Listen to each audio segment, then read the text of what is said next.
Dicen que cuando el amor se convierte en obsesión, la desesperación te lleva a hacer cosas impensables, y yo lo descubrí esa noche en la cabaña de mamá Juana. El sendero hasta su morada era un túnel de ramas retorcidas y basuras malolientes, como si el mismo bosque supiera que iba y quisiera detenerme. El viento frío me cortaba la piel, pero nada podía pararme. La vida sin Javier era un infierno y yo estaba dispuesta a pagar cualquier precio por traerlo de vuelta. Llegué a la cabaña, un cascarón desvencijado iluminado apenas por la luz parpadeante de un foco rodeado de alimañas y suciedad. Golpeé la puerta y me abrió una anciana encorvada. Sus ojos oscuros me parecían mirarme con odio. Era la famosa bruja, mamá Juana. Ni siquiera esperó que hablara, al ver mis ojos y mi desesperación, me hizo pasar y cerró la puerta atrás de mí. El interior de esta cabaña olía a tierra húmeda, hierbas secas y copal. Había frascos alineados en estanterías llenos de cosas que prefiero no identificar, pues se notaban restos orgánicos y uno. Incluso tenía cabezas de pollos flotando en un caldo asqueroso. Había un altar improvisado cubierto con una tela negra, sobre él había velas, huesos pequeños y un espejo agitado. ¿Estás segura de lo que quieres hacer?, preguntó mi madre, mirándome con una mezcla de lástima y temor. Sí, respondí sin vacilar. Haz lo que tengas que hacer, pero quiero tener el amor de ese hombre.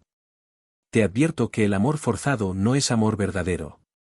Lo que vas a pedirte tiene un precio y no vas a poder volver atrás. Creo que fue demasiado amable al decírmelo. Esto, la duda, me atravesó como un rayo, pero la imagen de Javier abrazando a Karina, esa mujer que me lo había robado, fue lo que me devolvió la determinación. Apreté los puños y asentí. Mamá Juana suspiró y comenzó a preparar el ritual. Me pidió que le entregara algo de Javier, algo que le perteneciera. Saqué un pequeño mechón de su cabello que había guardado en secreto, uno que le había cortado cuando dormíamos todavía juntos, de hecho, lo hice la última noche que pasamos juntos antes de que todo terminara. También me pidió un objeto que... Sara, mi amor por él temblando, coloqué sobre el altar el anillo de promesa que me había regalado en el primer aniversario. Era lo único que me quedaba de él. La luna está en un cuarto menguante, la fase perfecta para doblegar la voluntad de un hombre, murmuró mientras encendía las velas negras y rojas. Su sombra proyectada por las llamas parecía moverse de forma antinatural, como si algo más estuviera ahí con nosotras. Entonces comenzó a recitar palabras en un idioma que nunca había escuchado, probablemente era indígena. Era una especie de canto profundo rasposo que hacía vibrar el aire, las velas parpadearon rápidamente y un escalofrío me recorrió la espalda cuando sentí que algo había estado ahí con nosotras. Las velas parpadearon rápido y un escalofrío me recorrió la espalda cuando sentí que algo había ahí con nosotras, era una presencia innegable. Coloca tus manos sobre el espejo roto, es una ventana, me ordenó mamá Juana. Lo hice aunque mis dedos temblaban como hojas del viento. Al contacto, el vidrio se sintió caliente y casi ardiente, el ambiente se volvió sofocante. Y sentí como si algo nos rodeara con mucha fuerza. De repente, el reflejo en el espejo cambió, ya no era mi rostro el que estaba viendo, sino una figura oscura. Era una mueca horrenda con ojos que no eran míos, estaban completamente negros y me perforaban el alma. Ese es el espíritu del negro, susurró mamá Juana. Él será quien doblegue a Javier y lo traiga de vuelta a ti. La figura en el espejo levantó una mano, aunque estaba al otro lado del cristal, sentí un toque helado en mi pecho, justo donde colgaba el anillo. Cada golpe era más fuerte que el anterior hasta que pensé que iba hasta allá. De pronto, la manifestación de lo que vi parecía hablar cerca de mi oído, diciéndome algo que entendí como que había aceptado las cosas. La cabaña de pronto quedó en silencio, mamá Juana apagó las luces, un soplido dejándole espacio sumergido en total penumbra. Está hecho, dijo finalmente con un tono cansado. Javier va a regresar a ti, pero recuerda que este tipo de cosas no es gratuita, siempre hay un costo. Pensé que se refería al pago monetario. Quise preguntarle más acerca de eso, pero las palabras atoraron en mí. Garganta, solo le pagué lo que me pidió. Tomé mis cosas y me fui. Lo hice con el alma dividida entre el miedo y la esperanza. Esa noche no pude dormir, el rostro de aquella figura en el espejo me estaba persiguiendo cada vez que cerraba los ojos y sus palabras retumbaban en mi cabeza, el precio de ser apagado. Los días que siguieron al ritual fueron un suplicio, cada noche cerraba los ojos y veía ese rostro en el espejo. Era oscuro, con ojos incandescentes que ardían en mi memoria como si estuvieran juzgándome a mí misma, que todo valdría la pena. Cuando Javier volviera, no podía olvidar cómo se había ido. Recuerdo cada palabra de aquella última discusión como un cuchillo que nunca deja de abrir la herida. Ya no siento nada por ti, Marcela me dijo con su voz tan fría como su mirada. Era como si las palabras fueran piedras que me estuvieran aplastando. Habíamos compartido años juntos, promesas y sueños, pero ahí estaba él rompiéndolo todo con una indiferencia que me dejó helada. No me hagas esto, supliqué, pero él ya tenía una decisión tomada. Se fue con Karina, esa mujer perfecta con su cabello impecable y su sonrisa falsa, la había visto mirándolo cuando no estábamos juntos y ahora ella lo tenía. Era como si hubiese ganado una batalla secreta en la que yo ni siquiera sabía que estaba peleando. El vacío que me dejó Javier se convirtió en una obsesión, no podía aceptar que todo terminara, así que eligiera otra mujer, que el amor que una vez compartimos se desvaneciera, era como si nunca hubiera existido. Por eso fui con mamá Juana, por eso hice lo que hice. Una semana después del ritual, sucedió lo impensable. Era una tarde lluviosa y miraba por la ventana de mi pequeño departamento, estaba viendo cómo el agua formaba un rachuelo en la calle. Estaba pensando en él como siempre y entonces escuché el timbre. El corazón me dio un vuelco porque, al abrir la puerta, estaba Javier. Parecía igual que siempre, pero algo en sus ojos me inquietó, había algo vacío en su mirada, como si una parte de él ya no estuviera ahí. Me miró fijamente y cuando habló, su voz sonaba distante, casi mecánica. Perdóname, Marcela, cometí un error y quiero volver contigo. Giraba, es real, había funcionado el ritual. Sentí una mezcla de alivio, triunfo y algo que no podía identificar. Tal vez fue miedo. Lo dejé entrar y, aunque él trató de actuar como antes, su comportamiento era extraño. Me abrazaba, pero sus brazos eran rígidos, me hablaba, pero sus palabras carecían de emoción. Era como si estuviera cumpliendo un papel que no entendía del todo. Al principio intenté ignorarlo y me repetía que era normal, que necesitábamos tiempo para volver a acostumbrarnos el uno al otro, pero cuanto más tiempo pasaba, más evidente se volvía que algo no estaba bien. Había noches en las que lo encontraba despierto, sentado en el sofá mirando la pared como si estuviera viendo algo que yo no podía ver. A veces murmuraba en voz baja palabras que no tenían sentido, como si estuviera hablando con alguien que no estaba ahí, pero lo peor fue la noche en que lo escuché llorando en el baño. Abrí la puerta y lo encontré arrodillado frente al espejo con las manos en el rostro. Cuando me vio, su expresión fue de puro terror. No puedo respirar, susurró, siento que algo me está ahogando. Como si no pudiera salir de sí mismo. Intenté consolarlo, pero él me apartó bruscamente. Su mirada era tan desesperada que me dejó paralizada. ¿Qué me hiciste, Marcela? Esa pregunta me atravesó como una bala. No pude responder porque no podía decir la verdad. Esa noche dormí en el sillón, incapaz de enfrentar lo que estaba pasando. Me di cuenta de que aquel hombre que había vuelto no era el mismo que se había ido.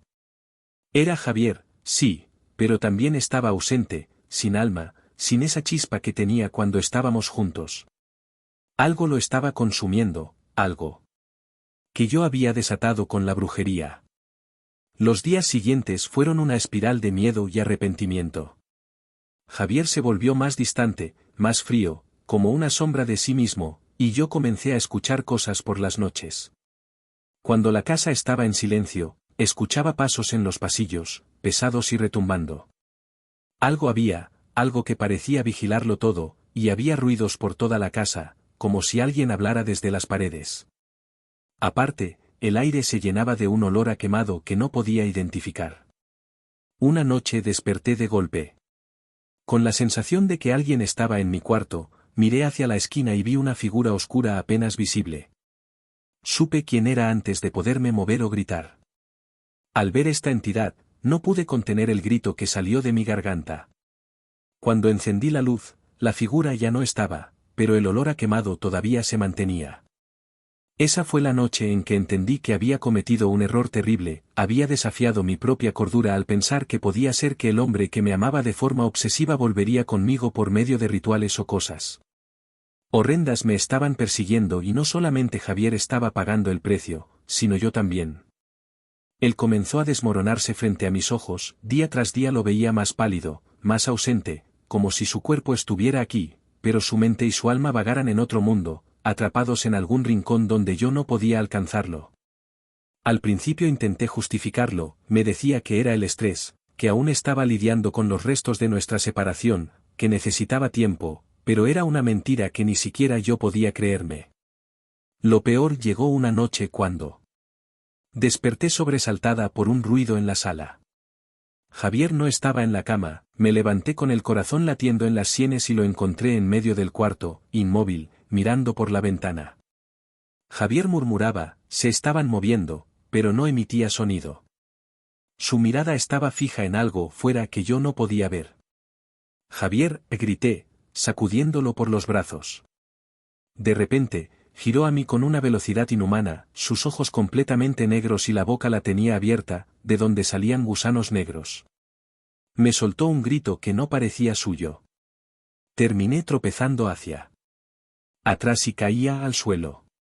Cuando parpadea, sus ojos son normales otra vez, pero algo con su rostro sigue siendo incorrecto y uno de esos gusanos que parecieron salir como del torrente de su boca se movía de forma asquerosa cerca de sus pies. Ellos no me dejan en paz, murmuró con su voz quebrada, apenas un susurro. No puedo respirar, están en todas partes, Marcela, están en mi cabeza los gusanos, Marcela.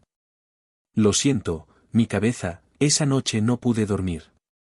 Me quedé sentada en el sofá, abrazándome las rodillas, escuchando los ruidos que provenían de todas partes. Convencida de que no estábamos solos, al día siguiente, mientras Javier dormía, decidí volver a ver a mamá Juan. Mi mente era un torbellino de miedo y arrepentimiento, la odiaba por lo que había hecho, pero más me odiaba a mí misma por haberla buscado. Cuando llegué a su cabaña, la encontré encorvada sobre su altar, rezando. La luz del atardecer se filtraba por las rendijas de la madera y el olor del incienso era más fuerte que nunca. Mamá Juana, algo está mal, le dije con mi voz temblorosa. Ella alzó la vista, por primera vez, vi algo en su rostro que nunca había visto antes, miedo. Marcela, te advertí que esto no era un juego, dijo con severidad. Las fuerzas que invoqué no son benevolentes. El negro siempre se cobra por la ayuda. ¿Qué precio fue? Si le pagué lo que me pidió, le exigí. Mi garganta estaba cerrándose. La voluntad de Javier fue doblada, pero su alma está atrapada, se encuentra entre este mundo y el otro, y lo que lo consume no lo soltará tan fácilmente. Su mente está dispersa y el espíritu negro ha tomado su conciencia. Solo así pudo regresar a ti. Tú ya no tienes tú destino con él porque todo eso fue forzado. Y entonces, ¿cómo lo deshacemos? Tiene que haber una forma de liberarlo. Mamá Juana suspiró profundamente. Se levantó, sus manos temblaban mientras recogía unas hierbas del altar. Podemos intentar deshacer el hechizo, pero necesitaré más de ti, algo poderoso, algo que realmente importe. Este espíritu no se va a ir con facilidad, Marcela va a necesitar un sacrificio. Lo que sea, respondí de inmediato. Aunque en el fondo de mi pecho sentía un nudo de miedo. Ella me miró con dureza. Cuidado con tus palabras. Una vez que ofreces algo, no hay marcha atrás. Salí de la cabaña con las instrucciones para un nuevo ritual, era más oscuro que el primero, más peligroso. Debía realizarse a medianoche y esta vez yo misma tendría que ofrecer la ofrenda, una vida, un gato callejero, dijo mamá Juana, un animal vivo para sellar el acuerdo y liberar a Javier. Pasé todo el día debatiéndome por mi desesperación, pero al final la desesperación ganó. Encontré un gato pequeño y flaco que solía merodear por los callejones detrás del edificio. Lo llevé a casa sintiendo una mezcla de Culpa y determinación. Cuando el reloj marcó la medianoche, encendí las velas y seguí las instrucciones de mamá Juana. Al pie de la letra coloqué al gato en el altar improvisado y sus ojos verdes estaban mirándome con una mezcla de curiosidad e inocencia que me hizo llorar. Perdóname, susurré antes de hacer lo que tenía que hacer. El grito del animal fue breve, pero el eco en mi mente durará toda mi vida. Cuando el ritual terminó, sentí un cambio en el aire, era como si algo pesado hubiera salido de la habitación dejando un vacío que me dejó temblando. Volví a la cama exhausta y llena de remordimiento, pero con la esperanza de que todo hubiera terminado. Javier seguía ahí, durmiendo profundamente, su respiración parecía tranquila por primera vez en varios días, pero mis esperanzas fueron destrozadas cuando amaneció. Desperté con un grito desgarrador, corrí al baño y lo encontré ahí, de pie frente al espejo. Sus ojos estaban hundidos, su piel pálida como la cera y sus manos sangraban. ¿Qué hiciste?, me gritó, señalando el espejo. Miré y lo que vi casi me hizo vomitar. Reflejo, no estaba solamente Javier, sino la figura oscura del espíritu. No se había ido, no se había liberado, sino que estaba más cerca y más fuerte. Me está llevando, Marcela dijo con su voz quebrándose. Fue entonces cuando entendí que no había forma de escapar de esto. El precio no se había pagado, había algo que no podía controlar y ahora todo estaba perdido. Busqué a mamá Juana durante días y pregunté por ella en la comunidad cercana, pero nadie supo decirme dónde estaba. Algunos decían que se había ido al sur, otros que la habían visto subir al monte y nunca volvió, incluso hubo algunos que afirmaron que nunca existió, que yo estaba hablando de un fantasma, de una leyenda que el pueblo ya había olvidado. Regresé a casa esa tarde con una sensación de vacío que no podía describir, el aire en mi hogar se sentía espeso, como si algo invisible me estuviera observando desde cada rincón. Javier no decía nada, su silencio era más aterrador que cualquier grito. Estaba ahora sentado en la sala, mirando hacia la pared. Esa noche, finalmente me dejé caer en la cama exhausta, el sueño llegó. Rápidamente, pero con él vinieron las pesadillas. En mis sueños, caminaba por un campo oscuro desolado donde no había ni estrellas ni luna. Podía escuchar una respiración detrás de mí, cada vez más cercana, pero cada vez que volteaba, no había nadie. De repente, una sombra me atrapaba envolviéndome. Era la voz de ese, repitiendo una sola palabra, pagaste, pero nunca fue suficiente. Desperté empapada en sudor, la casa estaba en completo silencio. Extendí la mano hacia el lado de la cama buscando a Javier, pero solo encontré el hueco frío de las sábanas vacías. Me levanté encendiendo las luces mientras recorría la casa. La sala estaba vacía, la cocina en penumbras. Mi corazón empezó a acelerarse cuando noté que la puerta trasera estaba entreabierta. Salí al patio y lo vi. Javier estaba ahí bajo el árbol que habíamos plantado juntos cuando terminamos de construir esta casa, nuestra casa. Su cuerpo colgaba inerte, su piel calcinada apenas tocaba la tierra húmeda. Me quedé paralizada, incapaz de gritar, incapaz de moverme. Todo mi ser se rompió en 1000 pedazos. No recuerdo cuánto tiempo pasó. Antes de que mis piernas finalmente respondieran, corría hacia él gritando su nombre, aunque se veía que ya era demasiado tarde. Sus ojos estaban cerrados y su rostro estaba en paz, como si hubiera encontrado la luz. Al haber hecho eso, desde ese día mi vida se convirtió en un tormento constante. Las noches eran peores, la casa que alguna vez fue nuestro refugio estaba impregnada de esa oscuridad, una de la cual no podía escaparme. Sentía su presencia en cada rincón, a veces escuchaba pasos en el pasillo cuando estaba sola o también veía su sombra cruzar el marco de la puerta. En mis sueños, Javier me miraba con esos ojos vacíos, Dios acusándome en silencio, pero lo peor era la voz, la que nunca desapareció. Era un recordatorio constante de que el mal que había invocado seguía conmigo, estaba alimentándose de mi culpa y de mi remordimiento. Ya no soy la misma persona y nunca volveré a hacerlo. Mi vida es un recordatorio del precio de jugar con lo desconocido, de intentar forzar algo que nunca debió ser mío por medio de magia negra, por un malsano, y esa combinación me condenó a vivir el peor de los tormentos en mi vida.